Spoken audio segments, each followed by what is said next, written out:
Bonjour à tous, j'espère que vous allez bien. Aujourd'hui on se retrouve pour un nouvel épisode de Over the Results consacré à Cyber Sunday 2006. Normalement j'aurais dû tourner un épisode sur un pay-per-view actuel, donc de 2017. En l'occurrence Roadblock End of the Line. Le problème, ou en tout cas peut-être heureusement pour nous, ce show-là a été annulé. Donc on a eu justement que Clash of Champions en décembre, donc il fallait que je comble avec un pay-per-view et c'est tombé sur Cyber Sunday 2006. Donc je tenais quand même à vous dire 2-3 petites infos avant de débuter ce pay-per-view là, que je n'avais jamais vu ce pay-per-view et pourtant ça faisait 11 ans que je l'attendais. Il faut savoir que ça faisait à peine 2-3 mois que je suivais la WWE à l'époque et j'avais envie de voir qui allait devenir le Champion of Champions, parce que vous allez le voir à la fin, mais King Booker, donc le champion poids lourd, affrontait le champion de la WWE John Cena et le champion de la WCW, le Big Show, dans un match triple menace justement pour désigner le champion des champions. Et à l'époque, je pensais encore une fois que ça allait venir sur Puissance Catch sur RTL 9, finalement pas, parce que je ne le savais pas à l'époque, mais ce n'était que les Raw qui étaient diffusés. Et j'ai été déçu et j'aurais donc attendu 11 ans pour voir ce match-là et donc ce pay-per-view-là également. Et puis ce pay-per-view voit aussi la première apparition de Tye Dillinger avec l'angle excellent de la DX où Shawn Michaels va lui porter un switching music. Tye qui s'appelait Stan. Vraiment un moment magique, c'est une de mes promos, un de mes moments préférés en backstage. N'hésitez pas à aller le voir. Je pense que je vous le mettrai tout simplement dans la description. Et puis petite spécificité pour Cyber Sunday, pour les gens qui ne le savent pas, c'était un show interactif, donc le public pouvait voter sur le site de la WWE pour soit l'adversaire d'un lutteur, soit la stipulation, soit l'arbitre. Donc pour chaque match, les fans pouvaient voter avec le smartphone ou directement avec leur ordinateur, donc sur internet, pour aller sur le site de la WWE. Donc vraiment à chaque fois je vais vous dire le public, quel choix avait le public pour chaque match. Premier match, Umaga bat Kane dans un match moyen pour débuter le show. J'ai pas été emballé.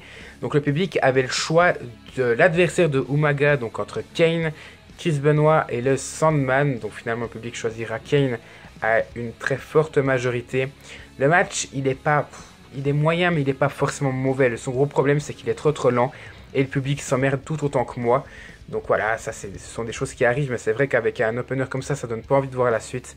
J'ai marqué Umaga gagnera grâce à une distraction de son manager, donc Estrada. Pas grand chose de plus à dire, mis à part que j'ai mis la note de 5,5 sur 10.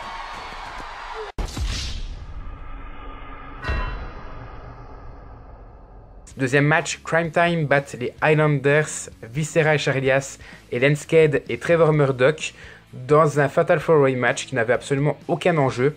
Le public avait le choix de la stipulation, donc pour ce match-là, entre le Fatal 4-Way qui fera seulement 15%, le Tag Team Turmoil match qui fera 35% et le Texas Tornado match qui fera 50%. Donc ce sera ce match-là. Donc en fait c'est un match où il n'y a pas de tag et tous les lutteurs sont sur le ring pour se battre. J'ai marqué le match est bon et très bien rythmé avec des styles de catch qui sont totalement différents. Mais malheureusement pour moi et pour les fans qui auront vu ce match-là, il ne dure que 4 minutes seulement. Et c'est pour ça que j'ai mis la note de 6 sur 10, ce qui est déjà pas mal pour un match qui est court.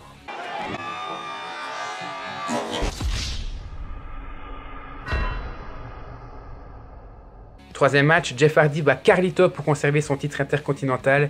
Donc là, le public avait le choix de l'adversaire de Jeff Hardy entre Carlito, donc qui a eu 62% des voix, ce qui est énorme, Shelton Benjamin qui a eu 25% des voix et Johnny Nitro qui a eu 13%.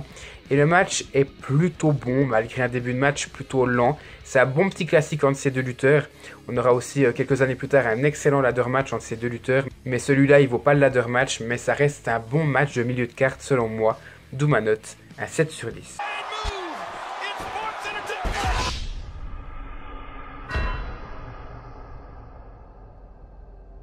Quatrième match, Right Order or KO, donc Randy Orton et Edge battent DX, donc Triple H et Shawn Michaels, dans un très bon match. Donc le public là avait le choix de l'arbitre spécial du match, donc dans tous les cas c'était à l'encontre de DX. Donc le public avait soit le choix entre Jonathan Coachman, donc le general manager de Raw à l'époque, qui a fait 20% des voix, ou alors Vince McMahon, donc le grand rival de DX durant l'été 2006, qui a eu 20% également, et Eric Bischoff, donc avec 60% des voix, qui était l'ancien general manager de Raw, mais qui avait une dent contre la DX à l'époque où il était à la WCW, vu que je crois que son grand clan à la WCW était la NWO, et donc c'était, on va dire, l'équipe qui était contre DX en termes d'audience. Donc finalement le choix du public sera quand même assez logique, surtout que Bischoff venait de faire son retour. Et comme je vous l'ai dit, le match est vraiment très plaisant à regarder. Il a 3 phases, donc on a une première grosse phase où DX va dominer de A à Z les heels. Puis une deuxième phase un peu plus courte où ce sera l'inverse, où ce sera Edge et Orton qui vont dominer les faces principalement en trichant. Et on aura la troisième partie, donc qui sera la plus controversée, où Eric Bischoff sera justement dedans, et ça ira un peu dans son sens. Lui qui venait de sortir en 2006 un livre sur la controverse. Donc on aura Eric Bischoff qui va se retrouver à terre justement après un spear de Edge qui est totalement involontaire. Edge voulait porter un spear sur Michaels. Michaels s'est enlevé, c'est Bischoff qui l'a ramassé. Et finalement un second arbitre viendra faire son job pendant quelques minutes.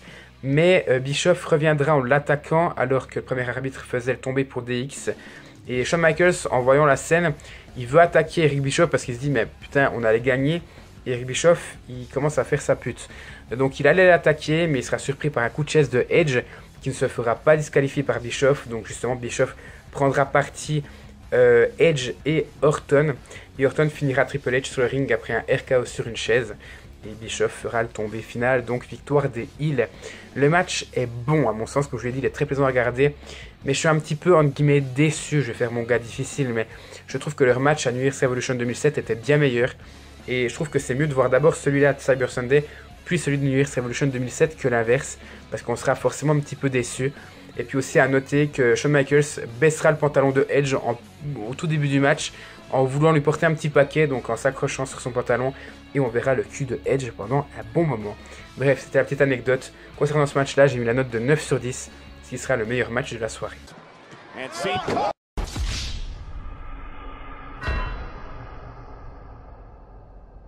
Cinquième match, Lita bat Mickie James pour devenir la nouvelle championne féminine. Donc là, le public avait le choix de la stipulation entre un no disqualification match qui a fait 40%, un submission match qui a fait 14% et un lumberjill match qui était encore appelé à l'époque un lumberjack match qui a fait 46%. Donc c'est cette stipulation qui a été choisie. Mais je trouve que ce match, et excusez-moi parce que on voit Lita et Mickie James qui sont deux très bonnes lutteuses et on voit les lumberjill qui était quand même soit plaisante à regarder, soit plaisante à regarder lutter tout simplement. Mais je trouve que ce match ne sert strictement à rien. Je pense qu'il faudrait totalement jeter et brûler cette stipulation, que ce soit chez les divas à l'époque ou chez les women's aujourd'hui, parce que ça n'a aucun putain de sens, je trouve, de ramener 15 lutteuses au bord du ring pour qu'elles ne fassent rien, si ce n'est remettre les lutteuses dans le ring lorsqu'elles sont à l'extérieur. Je comprends vraiment pas en fait l'utilité de faire ce genre de stipulation. Autant pour les hommes, des fois ça passe parce que les confrontations à l'extérieur du ring avec les lumberjacks sont plutôt stiffs. Là, ça n'a aucun sens, c'est niais, il n'y a aucun selling. Et puis franchement, il faut dire qu'à cause de ces interventions, le match est lent, le rythme est cassé plus d'une fois. Et puis elles hurlent non-stop pendant 8 minutes. Bref, non merci.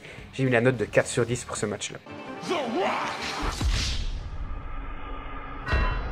Deuxième match, Ric Flair et Roddy Piper battent le Spirit Squad pour devenir les nouveaux champions par équipe.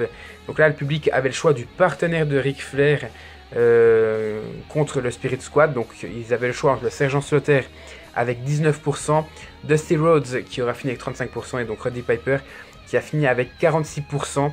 Je trouve que le match, je vais vous le dire honnêtement, le match est pas mal. Franchement, en sachant que le Spirit Squad n'a jamais été mon équipe préférée, que Flair n'a jamais été mon lutteur préféré et que Piper n'avait plus lutté depuis un moment, je trouve que ça passe encore.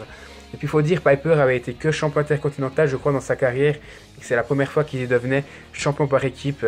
Donc un grand respect à lui, repose en paix mon gars, repose aussi en paix Dusty Rhodes. Ça fait plaisir de revoir ces lutteurs-là, même si c'est de loin pas le match de l'année. Et c'est pour ça que j'ai mis la note de 6,5 sur 10.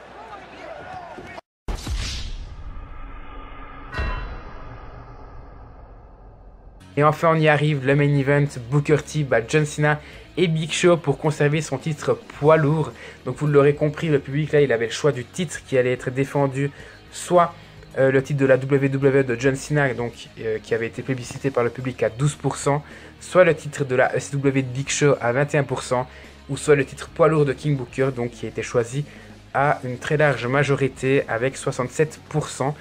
Donc le match, il est assez bon et assez bien rythmé. J'ai adoré le début de match dans le sens où il y avait déjà eu un angle en coulisses où King Booker est allé voir le Big Show, puis John Cena pour tenter une alliance à deux. Et le Big Show l'avait dit c'est chacun pour soi, malgré qu'il était heel et que King Booker aussi. Et il est allé vers John Cena en disant il faut qu'on fasse équipe parce que le Big Show va nous défoncer. Et John Cena avait dit seulement si je couche avec ta femme. King Booker avait dit à sa femme d'aller en coulisses. Il lui avait dit ok mais seulement une nuit. Et John Cena lui a dit mais t'es malade en fait, c'est ton épouse, j'en veux pas de ta femme.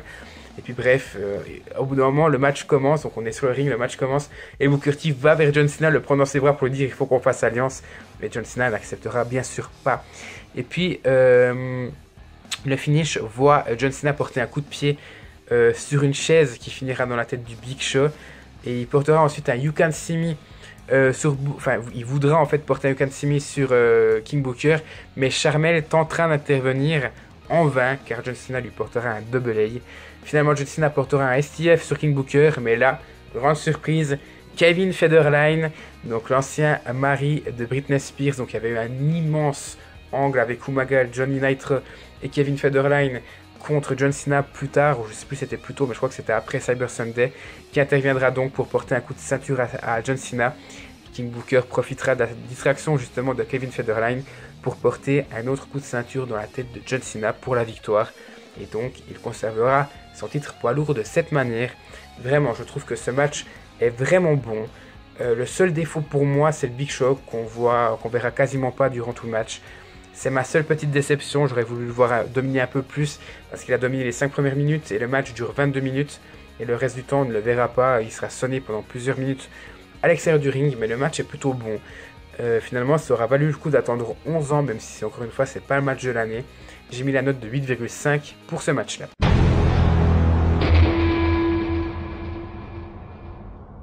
Voilà, merci à tous d'avoir suivi cette vidéo. N'hésitez pas à la commenter et à vous abonner à la chaîne si ce n'est pas encore fait et si le contenu vous plaît. Et on se retrouve tout bientôt pour la suite de la chaîne.